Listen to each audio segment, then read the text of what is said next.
السلام علیکم ورحمۃ اللہ وبرکاتہ. نحمد و نصلی علی رسوله الکریم اما بعد. اعوذ باللہ من الشیطان الرجیم. بسم اللہ الرحمن الرحیم. کیف تکفرون باللہ وکنتم امواتا فاحیاکم ثم یمیتکم ثم یحییکم ثم الیہ ترجعون. هو الذی خلق لکم ما فی الارض جمیعا ثم استوى الى السماء فسواهن سبع سماوات وهو بكل شيء عليم. وإذ قال ربك للملائكة إني جاعل في الأرض خليفة قالوا أتجعل فيها من يفسد فيها ويسفك الدماء ونحن نسبح بحمدك ونقدس لك قال إني أعلم ما لا تعلمون. صدق الله المولانا العظيم. يا رب صل وسلم دائما أبدا على حبيبك خير الخلق كلهم. برادران ملت، بھائیوں اور بزرگوں، اللہ رب العزت نے ہم لوگوں کو ایک موت نصیب فرمائی تھی جو گزر چکی ہے، اور اب ایک زندگی اللہ رب العزت نے عطا فرمائی ہے. یہ زندگی ختم ہونے کے بعد میں دوسری موت ہمارے اوپر مسلط ہوگی. پھر جب وہ موت مسلط ہوگی تو اس کے بعد میں دوسری ایک زندگی اور ہم لوگوں کو اللہ کی جانب سے ملے گی.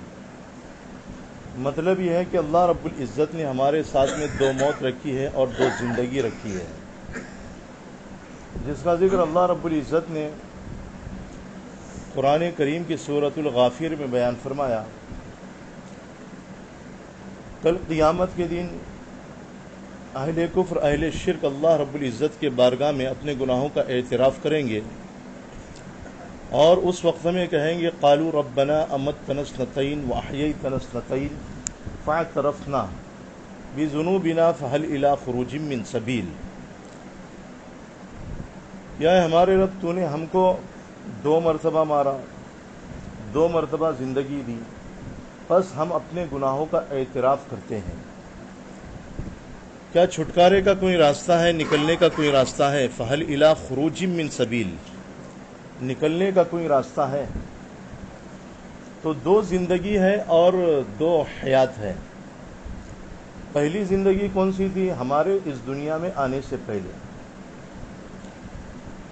ایک تو تخلیق اول ہے اور دوسرے جو ہے نا تخلیق ثانی ہے. تخلیق اول کا مطلب یہ ہے کہ پہلی جو تخلیق ہوئی، پیدائش ہوئی انسان کی، وہ مٹی سے ہوئی ہے. اور تخلیق ثانی کا مطلب یہ ہے کہ انسان دوسری مرتبہ جب پیدا ہوا تو وہ منی کے نطفے سے، قطرے سے پیدا ہوا.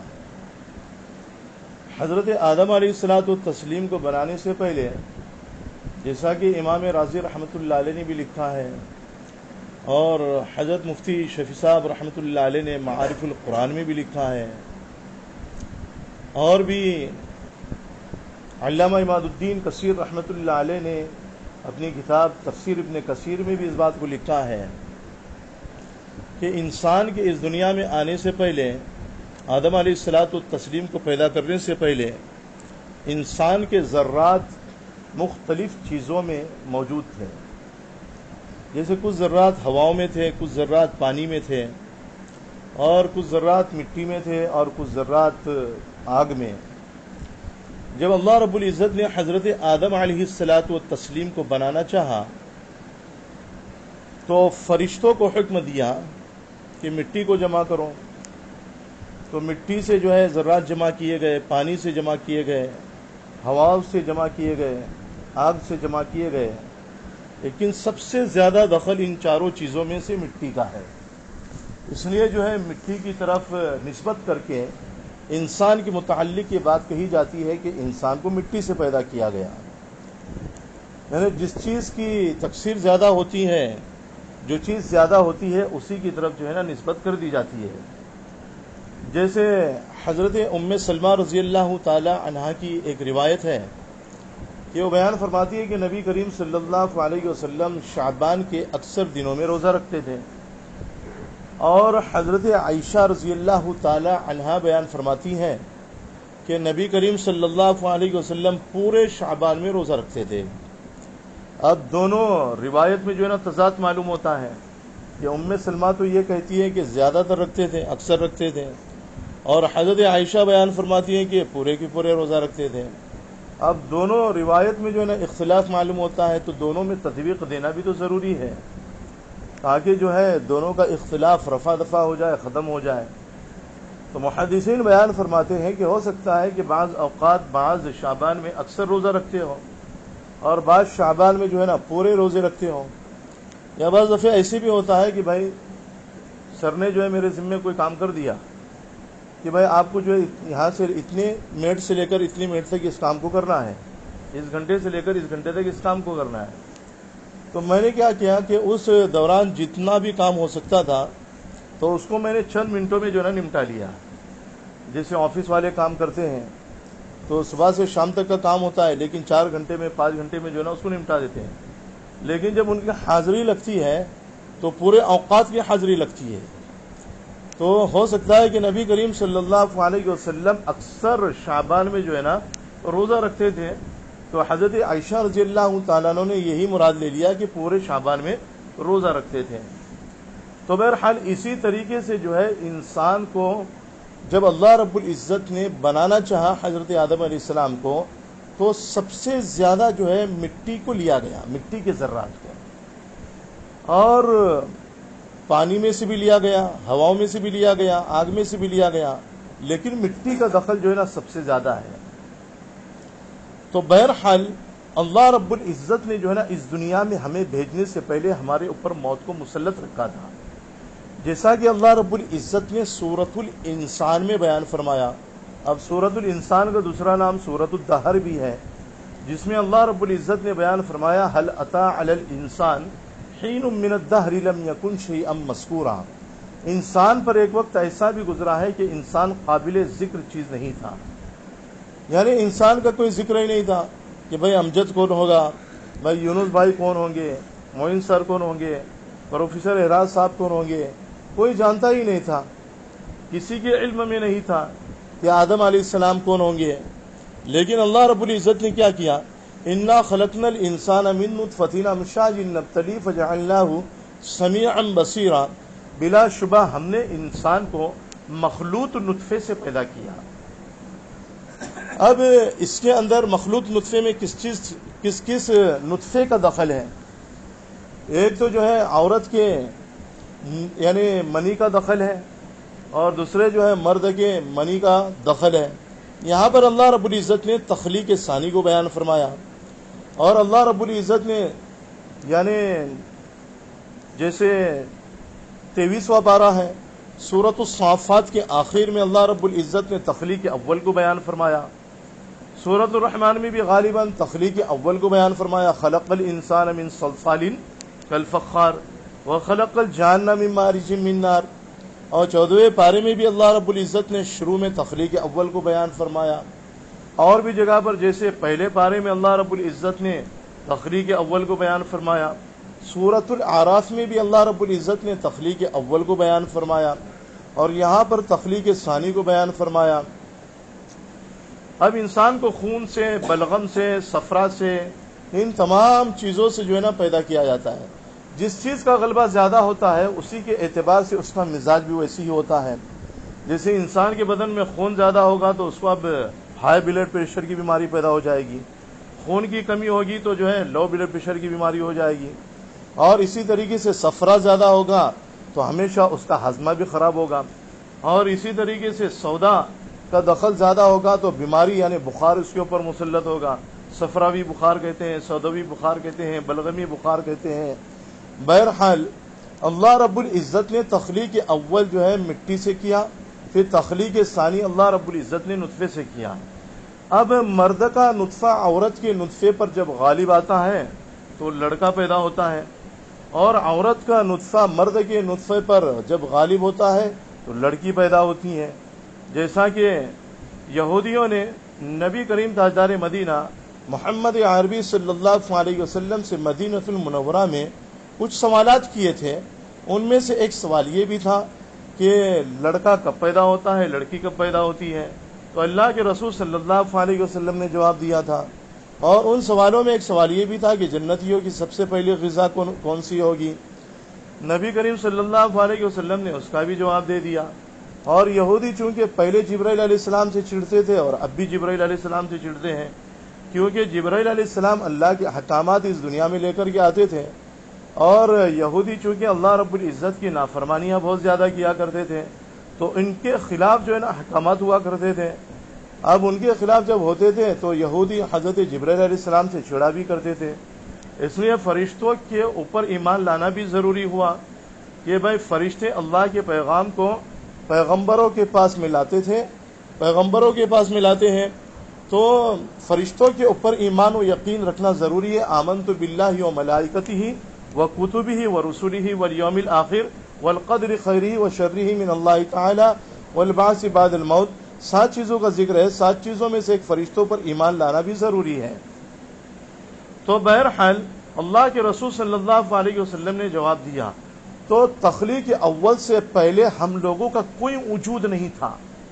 اللہ رب العزت نے حضرت آدم علیہ السلام کو بنایا، اب بنانے کے بعد میں اللہ رب العزت نے حضرت آدم علیہ السلام کو بعد میں دنیا میں بھی بھیجا، لیکن حضرت آدم علیہ السلام کو پیدا کرنے سے پہلے اب چونکہ کسی انسان کو کسی جگہ پر رہنا ہے تو اب اس کے لیے جو ہے نا مکان بھی بنایا جاتا ہے، کاروبار کرنا ہے تو اس کے لیے دکان کا ہونا بھی ضروری ہے۔ تو اللہ رب العزت نے کیا کیا؟ قل أئنکم لتکفرون بالذی خلق الارض فی یومین وتجعلون له اندادا۔ سورہ فصلت میں اللہ رب العزت نے بیان فرمایا کہ آپ کہہ دیجئے کیا تم انکار کرتے ہو اس ذات کا جس نے 2 دن میں زمین کو پیدا کیا؟ کتنے دن میں؟ ابن جریر نے حضرت عبداللہ بن سلام رضی اللہ تعالیٰ عنہ سے یہی روایت نقل کی ہے کہ اللہ رب العزت نے 2 دن میں زمین کو پیدا کیا، یعنی اتوار میں اور پیر میں۔ پھر اس کے بعد میں منگل اور بدھ کا نمبر آتا ہے، تو منگل اور بدھ کے دن اللہ رب العزت نے دنیا میں جتنی بھی چیزیں تھیں ان تمام چیزوں کو اللہ رب العزت نے پیدا کیا۔ پھر جمعرات اور جمعہ کے دن میں اللہ رب العزت نے آسمانوں کو پیدا کیا۔ پھر جمعہ کی آخری ساعت میں یعنی عصر کی نماز کے بعد سے لے کر آخر تک اللہ رب العزت نے حضرت آدم علیہ الصلوۃ والتسلیم کو رات تک کے پیدا کیا۔ تو 2 دن میں زمین کو پیدا کیا، 2 دن میں زمین کے اوپر کی تمام چیزوں کو پیدا کیا، اور پھر 2 دن میں جو ہے نا آسمانوں کو پیدا کیا۔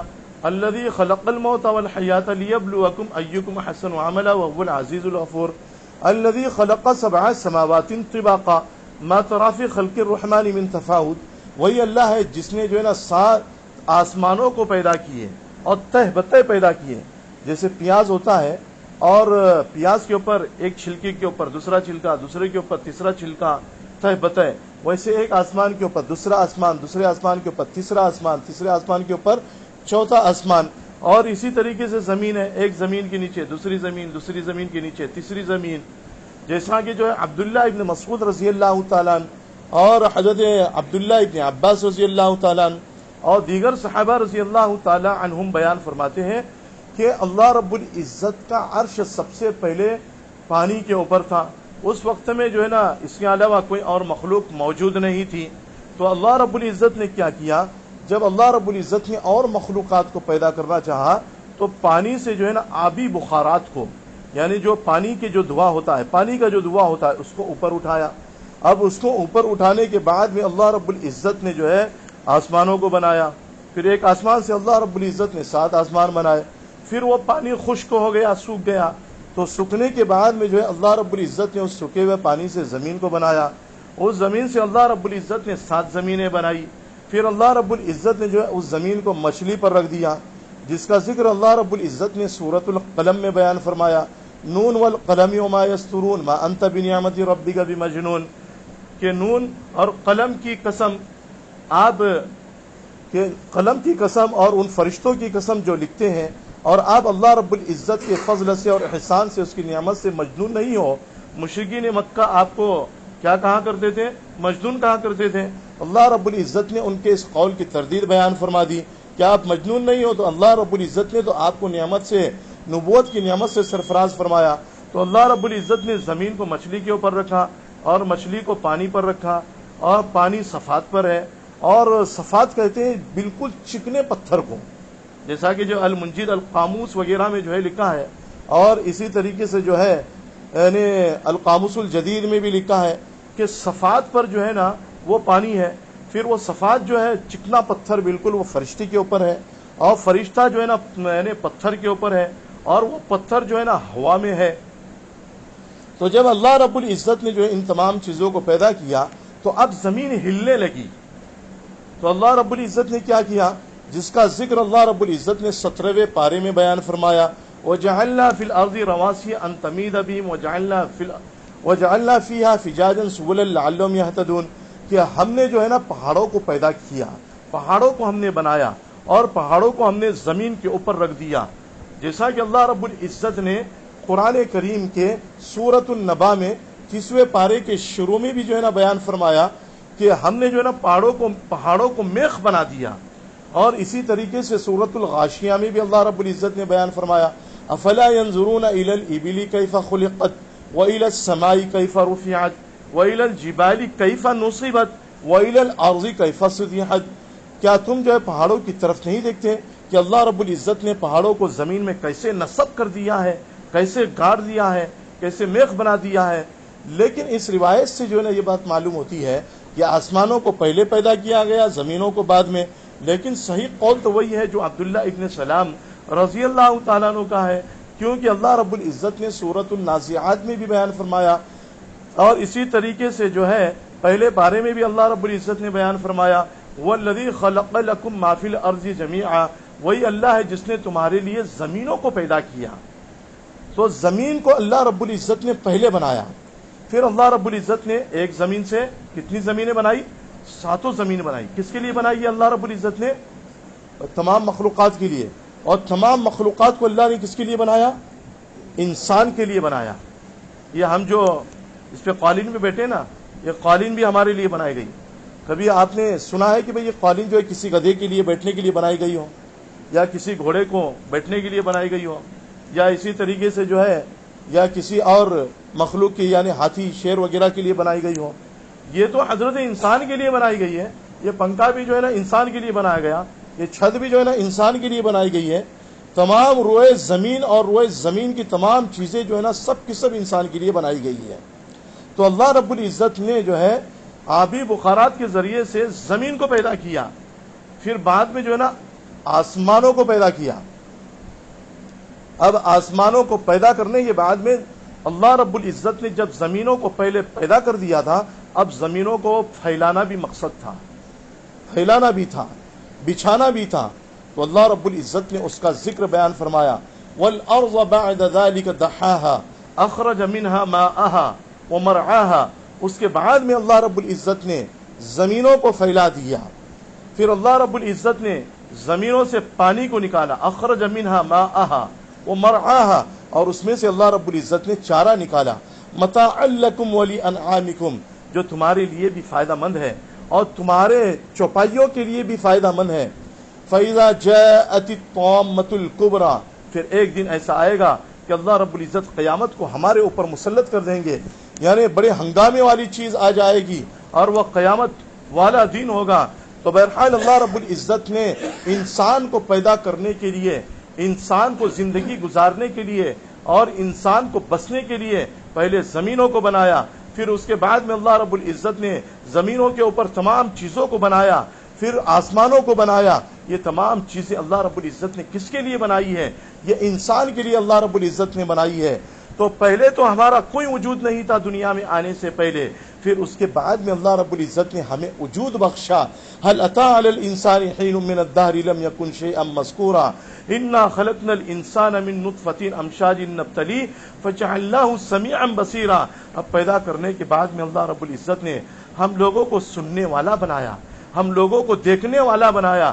قل هو الذي انشأكم وجعل لكم السمع والابصار والافئدة قليلا ما تشكرون۔ آپ فرما دیجئے وہی اللہ ہے جس نے تمہارے لیے کان بنائے، تمہارے لیے آنکھیں بنائی، تمہارے لیے دل بنائے، لیکن پھر بھی تم جو ہے اللہ کا شکر بہت ہی کم کرتے ہو۔ اور یہ یقینی بات ہے، اللہ کی نعمتیں کتنی ہیں۔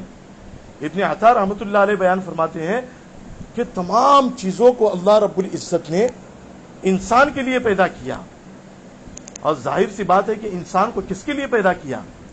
انسان کو اللہ رب العزت نے اپنی عبادت کے لیے پیدا کیا ہے۔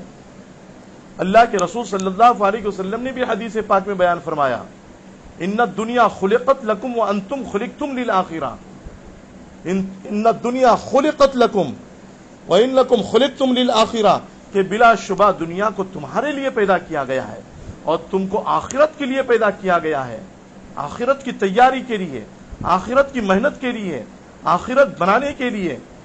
پھر اللہ رب العزت نے جو ہے نا موت جو نعمت تھی، اللہ رب العزت نے اس نعمت کے بعد میں دوسری نعمت زندگی ہم لوگوں کو عطا کی۔ کیف تکفرون باللہ وکنتم امواتا، کہ تم مردہ تھے، فاحیاکم، پھر اس نے تم کو زندگی بخشی، ثم یمیتکم، پھر اللہ رب العزت تم کو مارے گا، ثم یحییکم، پھر تم کو اللہ رب العزت زندہ کرے گا۔ دیکھو قیامت کے دن زندہ ہونا بھی اللہ کی ایک نعمت ہے۔ کیوں؟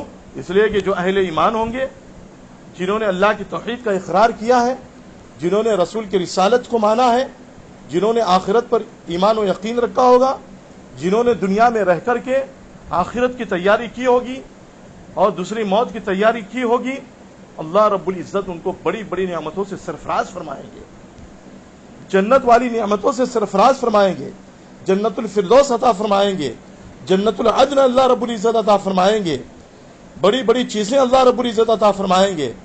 سب سے بڑی جو چیز ہوگی نا، اللہ کی رضا، اللہ کی خوشنودی، اللہ کا دیدار۔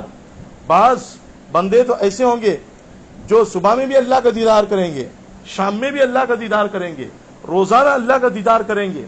ان میں حضرت ابوبکر صدیق رضی اللہ تعالیٰ عنہ ہیں، بڑے بڑے ابدال، قطب ابدال، حضرت عمر فاروق رضی اللہ تعالیٰ عنہ، حضرت عثمان غنی رضی اللہ تعالیٰ عنہ، اور حضرت علی رضی اللہ تعالیٰ عنہ، اور بھی صحابہ اور بھی اولیاء کرام جنہوں نے مرتبہ ولایت کو پایا ہے، وہ لوگ جو ہے نا اللہ رب العزت کا روزانہ دیدار کریں گے۔ بس اسی کی تیاری کے لیے اللہ رب العزت نے یہ زندگی جو پہلی موت کے بعد میں ہم لوگوں کو ملی ہے، یہ نصیب فرمائی ہے۔ ہم جو ہے اس دنیا میں رہ کر کے بس اس آخرت والی زندگی کی تیاری کرے۔ وہ حضرت عبداللہ ابن عمر رضی اللہ تعالیٰ عنہ کی روایت ہے نا کہ نبی کریم صلی اللہ علیہ وسلم سے پوچھا گیا، من اکیس الناس واحزم الناس، لوگوں میں سب سے زیادہ عقل مند کون ہے، سب سے زیادہ محتاط کون ہے؟ اللہ کے رسول صلی اللہ علیہ وسلم نے بیان فرمایا کہ جو موت کی تیاری کرنے والا ہو اور موت کے بعد کے لیے تیاری کرنے والا ہو، وہ شخص سب سے زیادہ عقل مند ہے۔ یہ نہیں فرمایا کہ بھائی مولانا امجد سب سے زیادہ عقل مند ہے، یا فلاں مفتی صاحب جو ہے نا بہت زیادہ سب سے زیادہ عقل مند ہے، یا جو ہے سب سے زیادہ محتاج جو ہے نا فلاں جج ہے، یا فلاں انجینئر ہے، یا فلاں ڈاکٹر ہے۔ ان کو نہیں بیان فرمایا، جو موت کی تیاری کرنے والا ہو، جو آخرت کی تیاری کرنے والا ہو، وہ شخص جو ہے نا سب سے زیادہ عقل مند ہے۔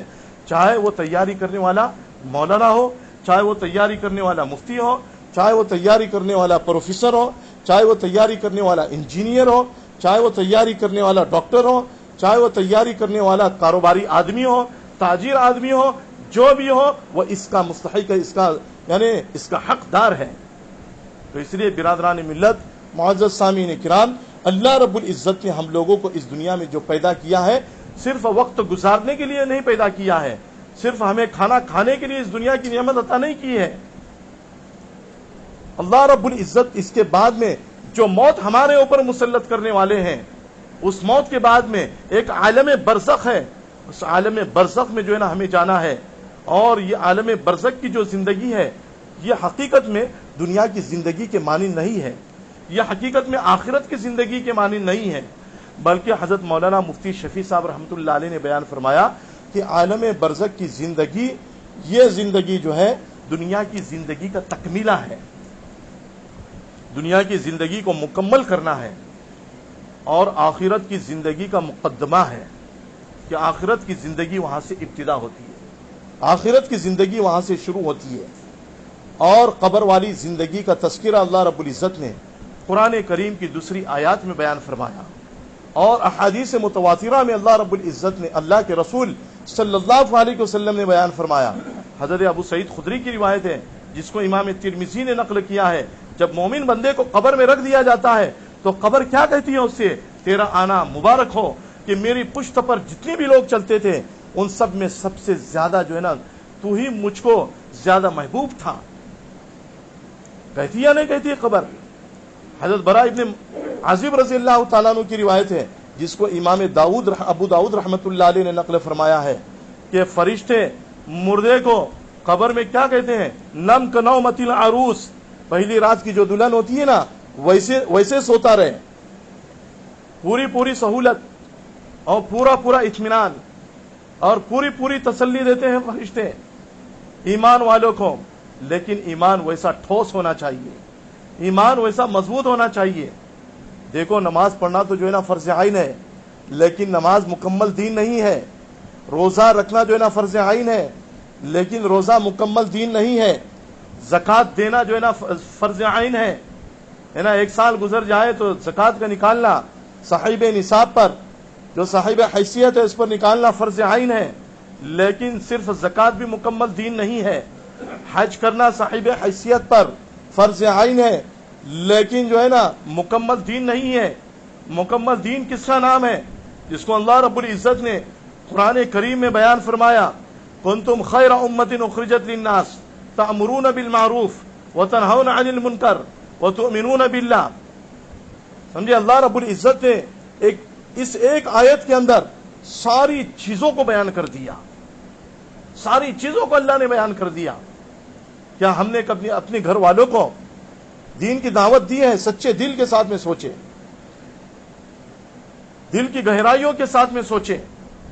ہمارا بیٹا نماز چھوڑ رہا ہے، نماز کا وقت ہو گیا ہے، امتحان کی تیاری کر رہا ہے، ایک طرف امتحان کی تیاری اور ایک طرف نماز کا وقت ہے. کیا کبھی ہم نے اپنے بیٹے کو کہا کہ بیٹا نماز پڑھ لے؟ ہم کو ڈر اس بات کا ہے کہ بیٹا اگر امتحان کی تیاری نہیں کرے گا تو فیل ہو جائے گا. لیکن اس امتحان کا ڈر نہیں ہے کہ جو سب سے بڑا امتحان ہونے والا ہے، جو سب سے کٹھن امتحان ہے، اور جس کی محنت کی تیاری کے لیے اللہ رب العزت نے وہ پیپر، سوالات کے جوابات کے پیپر بھی اللہ نے ہمارے سامنے رکھ دیے. قرآن کریم ہے نا، دو جزدان کے بیچ میں اللہ رب العزت نے ہمارے سامنے پیش کر دیا ہے کہ دیکھو ان تمام سوالات کے جوابات قرآن کریم میں موجود ہے، حدیث پاک میں موجود ہے، ان کے مطابق تم تیاری کرو. حضرت غالباً حضرت حذیفہ رضی اللہ تعالیٰ عنہ کی روایت ہے کہ اسلام کے 8 حصے ہیں. کتنے حصے اسلام کے؟ اسلام کے 8 حصے ہیں. لا الہ الا اللہ محمد رسول اللہ کہنا، لا الہ الا اللہ محمد رسول اللہ کی محنت کرنا.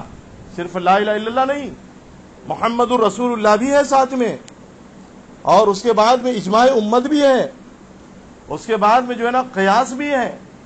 بھائی بھینس حلال کب ہوگی؟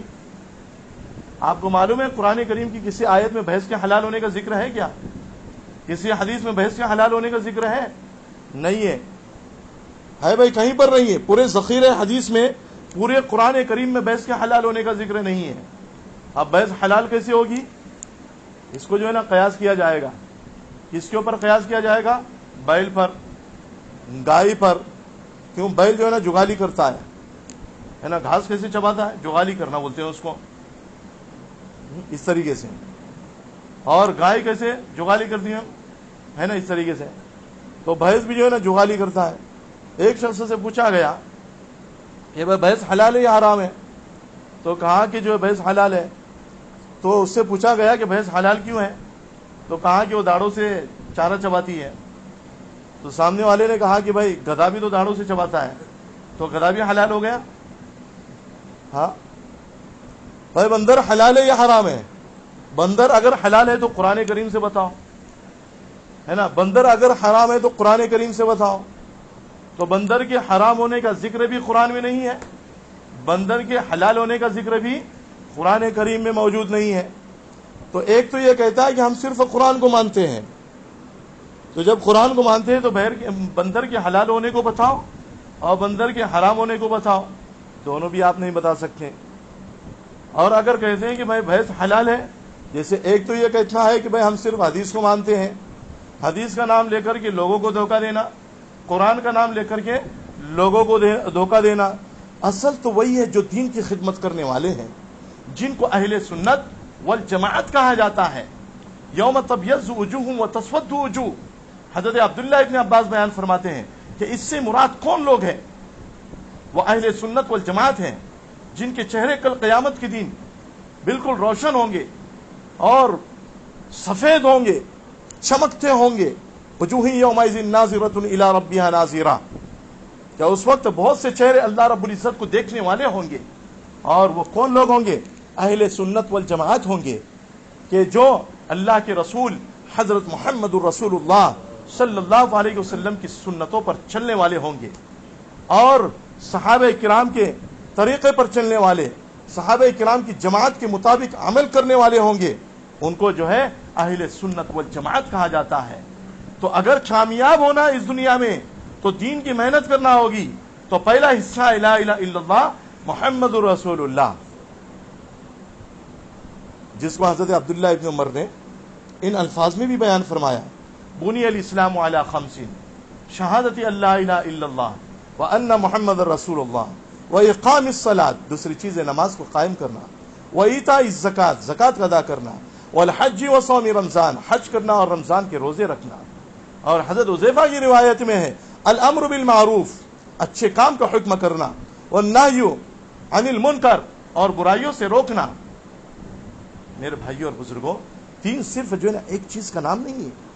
آپ اس پر مطمئن مت ہو کہ میں نے 5 وقت نماز پڑھ لیا، 5 وقت جا کر کے مسجد کو میں نے آباد کر لیا. یہ تو ایک حصے پر ہم عمل کر رہے ہیں، اور اس میں بھی جو ہے نا 90% کوتاہیاں ہے. نماز پڑھ رہے، نہ فرض کو صحیح ادا کر رہے، نہ واجبات کو صحیح ادا کر رہے، نہ سنتوں کو صحیح ادا کر رہے، نہ مستحبات کی رعایت کر رہے. یہ آج ہمارا اور آپ کا حال ہے. بات تو بہت ہے، لیکن اصل تو جو ہے نا عمل ہے. عمل سے زندگی بنتی ہے، جنت بھی جہنم بھی. یہ خاکی اپنی فطرت میں نہ نوری ہے نہ ناری ہے. تم اپنی زندگی کو بنا لے. اللہ نے یہ مختصر سی زندگی دی ہے، اور یہ جو زندگی ہے اتنی بڑی نعمت ہے. اس کو علماء کرام مشترکہ نعمت بیان فرماتے ہیں. اس حیات کو، دنیا کی حیات کو مشترکہ نعمت، کہ اس نعمت میں جو ہے نا ہر مخلوق شامل ہے. جو عقل مند مخلوق ہے، انسان، جنات، وہ بھی شامل ہے. اور اسی طریقے سے جن مخلوقات کو اللہ نے عقل مند نہیں بنایا، جن کے اندر جان ہے، جن کے اندر جان نہیں ہے، وہ سب اس زندگی میں، اس نعمت میں جو ہے نا مشترک ہے. سب اس سے فائدہ اٹھا رہے ہیں. یہ زندگی جو ہے نا بڑی قیمتی زندگی ہے. ایک مرتبہ جب انسان اس دنیا سے رخصت ہو جائے گا، چلا جائے گا، پھر افسوس کرے گا، ہائے افسوس، میں نے دنیا کی زندگی کو ضائع کر دیا، میں نے دنیا کی زندگی کو جو ہے نا بیکار کر دیا. جو تیاری مجھ کو دنیا کی زندگی میں رہ کر کرنی تھی، وہ تیاری میں نے نہیں کی. اس لیے آج اللہ نے وقت دیا ہے، اپنی جوانی کو غنیمت سمجھو. یہ فرصت کے لمحات کو جو ہے نا غنیمت سمجھو. اللہ نے جو بدنی طاقت دی ہے، روحانی طاقت دی ہے، اس کو غنیمت سمجھو اور اللہ کے راستے میں لگاؤ. امر بالمعروف میں لگاؤ، نہی عن المنکر میں لگاؤ، نمازوں میں لگاؤ، زکات کے لیے اگر اللہ نے صاحب حیثیت بنایا ہے اس میں لگاؤ، حج کرنے میں لگاؤ، رمضان کے روزوں میں لگاؤ. خوب عبادت کرو اللہ کی، خوب دین کو پھیلاؤ. ایک ایک گھر تک کہ جو ہے نا اللہ کا دین پہنچنا چاہیے، اور پہنچ کر کے رہے گا. اللہ کے رسول صلی اللہ علیہ وسلم نے پیشن گوئی دی ہے. اس کی محنت کرنا ہے، کریں گے انشاءاللہ. اللہ رب العزت آپ کو بھی اور مجھ کو بھی کہنے اور سننے سے زیادہ عمل کرنے کی توفیق نصیب فرمائے.